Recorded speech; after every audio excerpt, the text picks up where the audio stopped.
Problem hari ini adalah kegagalan penguasa untuk mensejahterakan rakyatnya, untuk mengamankan rakyatnya, untuk memberikan subsidi kepada rakyatnya. Jadi seolah-olah ini ingin dikambing hitamkan masyarakat.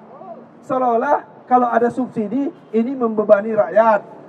Kalau ada nanti beras murah dikatakan membebani APBN. Nanti kalau ada bensin murah dikatakan membebani APBN. Tetapi kalau membuat proyek-proyek yang nantinya menguntungkan para oligarki, mereka katakan ini adalah pembangunan untuk mensejahterakan rakyat. Ini pembohongan atau pembohongan? Ini pembohongan atau pembohongan? Oleh karena itu, pembohongan ini tentu tidak bisa kita biarkan. Tentu tidak bisa kita...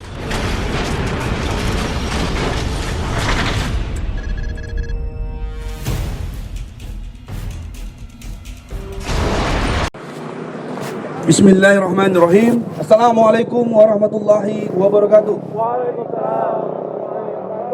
Alhamdulillah, Allah masih memberikan kita kesempatan berdiri tegap, berdiri tegar, berdiri berani, serta menyampaikan pandangan kita demi Indonesia yang barokah dan diridhoi Allah Subhanahu wa taala. Takbir.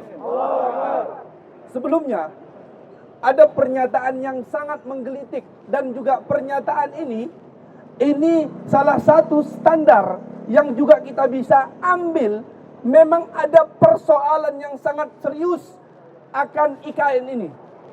Sebelumnya ada yang namanya Menteri PPN, Menteri Perencanaan Pembangunan Nasional. Menteri apa tadi?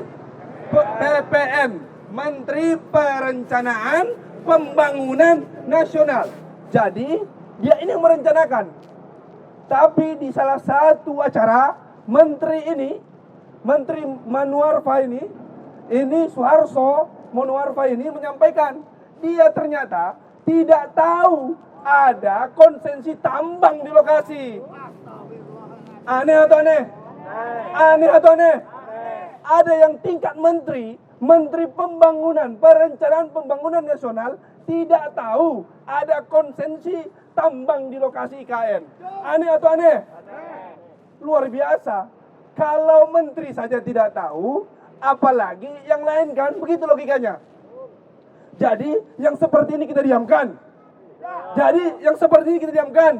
Tentu tidak, gitu loh. Sehingga turunannya apa? Turunannya masalah.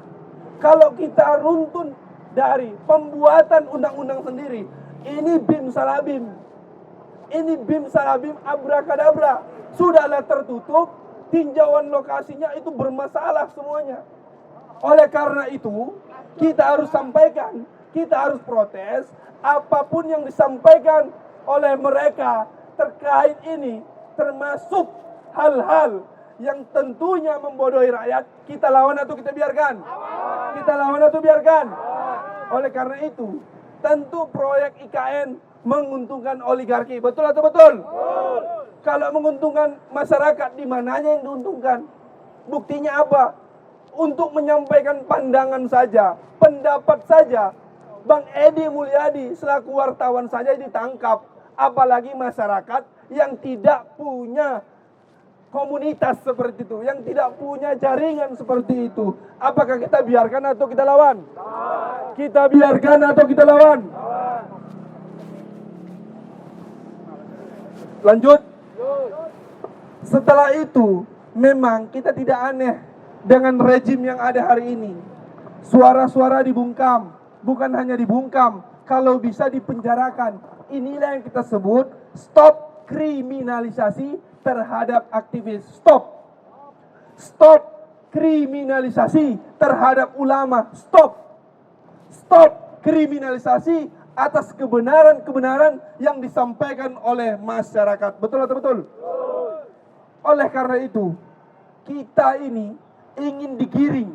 Sebenarnya, kalau dari beberapa persidangan, kita ini sedari awal ingin konsep itu ingin digiring. Seolah-olah ini hanya sebatas pernyataan jin buang anak, gitu ya. Padahal kita semua tahulah, kita sudah sering dengar dari Bang Bang Agung, kita juga sampai tadi dari Bang Ahmad, ustadz-ustadz yang lain juga sampaikan, yang namanya jin buang anak, ini kata kiasan saja gitu loh. Dari SD kita sudah belajar ini, tapi dipersoalkan hari ini. Atau aneh Bapak Ibu semua? Aneh. Oleh karena itu, kami ingin sampaikan juga di forum ini, tidak ada yang salah terhadap apa yang dinyatakan oleh Bang Edi Mulyadi. Bang Edi Mulyadi ini menyampaikan kebenaran. Ketika menyampaikan kebenaran, dikriminalisasi seperti ini, wajib kita lawan. Wajib kita lawan. Jadi, anehnya lagi memang, pemerintah hari ini, rejim hari ini, memang berupaya untuk menakut-nakuti rakyatnya. Seperti tadi saja, padahal kita itu sudah memberikan pemberitahuan kepada aparat. Tetapi apa yang terjadi, tetap saja ditanya dengan alasan kami tidak dapat. Nah, kami masyarakat hanya menyampaikan, kalau kepolisian itu tidak saling koordinasi, itu bukan salah rakyat gitu loh. Nah, skema ini yang tidak boleh gitu. Skema ini tidak boleh. Kami melakukan hak dan kewajiban kami, tetapi juga jangan disalahkan hak dan kewajiban kami. Oleh karena itu, di forum hari ini sebenarnya rembetan ini semua saling terkait. Sehingga begitu pun ini diupayakan, masih berani rakyat untuk menyuarakan tetap istiqomah, takbir. Oleh karena itu, dibuatlah yang namanya RKUHP, Rancangan Kitab Undang Hukum Acara Pidana, yang mana isinya itu tidak boleh, katanya ya, tidak boleh menghina kekuasaan yang sah, tidak boleh menghina pemimpinan yang sah. Lah, ini yang menghina siapa? Kita hanya mengkritik, cuman ini pasal karet. Kalau misalkan mengkritik dikatakan penghinaan, pelecehan, ini kan semuanya bisa kena. Jangankan Bang Edi Mulyadi, saya, kita semua, masyarakat, kecuali geng-geng mereka. Kita tolak atau tolak?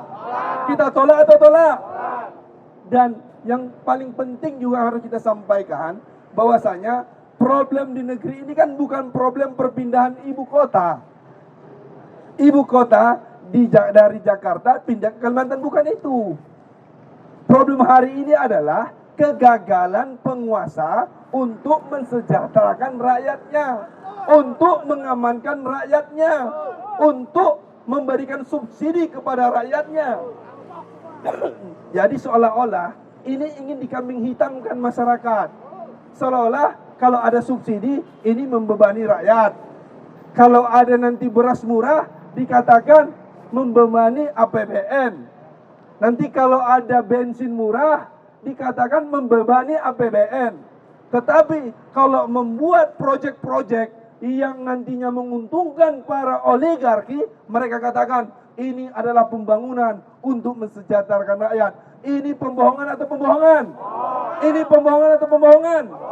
Oleh karena itu, pembohongan ini tentu tidak bisa kita biarkan. Tentu tidak bisa kita diamkan. Tentu harus kita lawan. Takbir. Takbir. Dan ini juga mengkonfirmasi kepada kita semua, siapapun yang berani, siapapun yang melawan, mereka berupaya untuk membungkam. Apakah kita mengikuti keinginan mereka? Apakah kita tetap lawan? Apakah kita takut atau tetap berani? Apakah kita istiqomah atau mundur ke belakang? Insya Allah, apa yang mereka lakukan sebenarnya mengkonfirmasi juga bentuk kegagalan mereka, bentuk frustasinya mereka. Karena apa? Karena program-program yang mereka jalankan itu senantiasa itu tidak untuk kepentingan rakyat.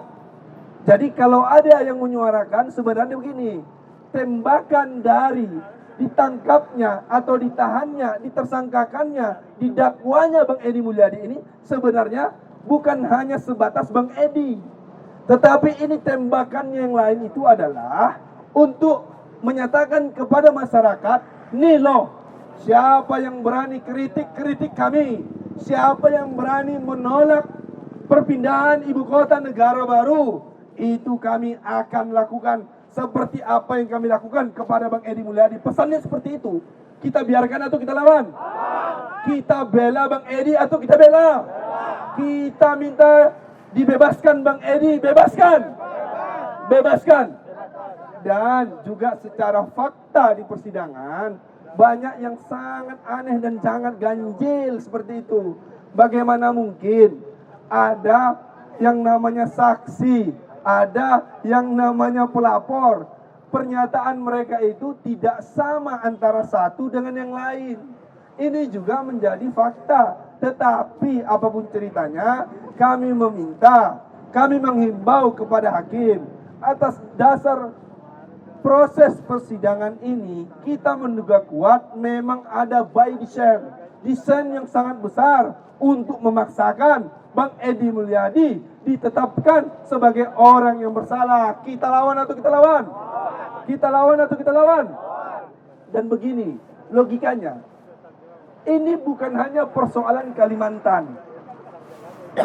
Karena yang namanya perpindahan ibu kota negara ini memakai uang APBN. Uang APBN ini bukan hanya diambil dari pajak Kalimantan, tapi juga dari pajak di Pulau Jawa, di Pulau Sulawesi, di Pulau Papua, di Pulau Sumatera, dan pulau-pulau yang lain. Sehingga penolakan-penolakannya pun dilakukan di berbagai daerah. Betul atau betul? Betul atau betul? Karena dampaknya adalah hari ini banyak orang yang di PHK. Betul atau betul? Hari ini banyak orang yang tidak bisa beli beras. Betul atau betul? Hari ini banyak orang yang tidak bisa membeli minyak goreng. Betul atau betul? Tapi yang dijadikan sekarang yang namanya proyek itu perpindahan ibu kota. Ini sangat menyakiti masyarakat. Betul atau betul? Sebenarnya ini adalah buah dari ketidakbecusan lah kita bilangnya. Kalau bahasa lapangan itu ketidakbecusan rejim hari ini untuk membuat program-program yang menghasilkan kesejahteraan bagi masyarakatnya. Oleh karena itu, dibuatlah kebijakan-kebijakan, diputuskan di tengah-tengah malam. Di saat masyarakatnya ini tertidur lelap. Yang ketika bangun, semua masyarakatnya pusing seperti itu. Kita lihat, tiba-tiba yang namanya minyak gitu ya, naik langka. Baru-baru ini beberapa hari yang lalu, jenis bahan bakar Pertamax Dex itu dinaikkan luar biasa sekali gitu loh. Nah, ini targetnya Pertalite ini juga akan dinaikkan dengan cara buat My Pertamina, sistem yang lain segala macam. Ini aneh bin ajaib gitu. Jadi seolah-olah biar dianggap penguasa hari ini, pemerintah hari ini seolah-olah seperti bekerja untuk rakyat. Padahal memang bekerja untuk rakyat, tapi untuk terus mengkhianati amanah yang diberikan oleh rakyat kepada penguasa. Lawan atau lawan? Lawan atau lawan? Dan yang terakhir, kami ingin sampaikan, mestinya di dalam persidangan ini yang ditujukan oleh Bang Edi kan sebenarnya niatnya sangat baik. Niatnya sangat baik. Ada program yang tidak menyentuh kepentingan rakyat dalam perpindahan ini. Dan kepentingan itu hanya kepentingan oligarki. Dan beliau dalam program itu juga menyampaikan ada konsensi lahan di sana, termasuk Pak Luhut bin Sarpanjaitan juga memegang di sana. Jadi harusnya secara hukum Pak Luhut bin Sarpanjaitan mesti dipanggil dalam persidangan. Sepakat atau sepakat? Begitu juga Pak Hasim juga yang memiliki di sana juga mesti dihadirkan. Betul atau betul? Baru ada lagi yang lain-lain. Reja juga dipanggil. Betul atau betul? Jadi semuanya yang dipanggil disebutkan di dalam yang disampaikan oleh Bang Edi mesti dihadirkan agar ada konfrontasi pembuktian di sana. Lalu bagaimana kita menyebutkan seseorang itu bersalah atau tidak, tetapi orang yang disebutkan tadi di antara tidak dihadirkan? Ini nggak fair. Lalu nanti putusannya dikatakan demi keadilan, demi hukum, memutuskan bersalah. Ini kan aneh. Inilah yang kami sebutkan dari awal, di tengah, dan di akhir. Ada upaya-upaya yang sangat dipaksakan secara hukum dan politik. Dan mengapa kami lebih mengatakan ini sidang pembuktian bukan lebih ke arah hukum, tetapi mengarah kepada politik. Yang namanya politik, ini adil atau tidak? Namanya kalau dia bicara hukum, dia mestinya adil. Tapi kalau dia sudah bermuara kepada kepentingan politik dan politik oligarki, pasti tidak akan mendapatkan keputusan yang adil. Pasti tidak adil. Betul atau betul? Betul atau betul? Betul atau betul? Oleh karena itu, kami ingin pertegas kepada rejim yang ada hari ini.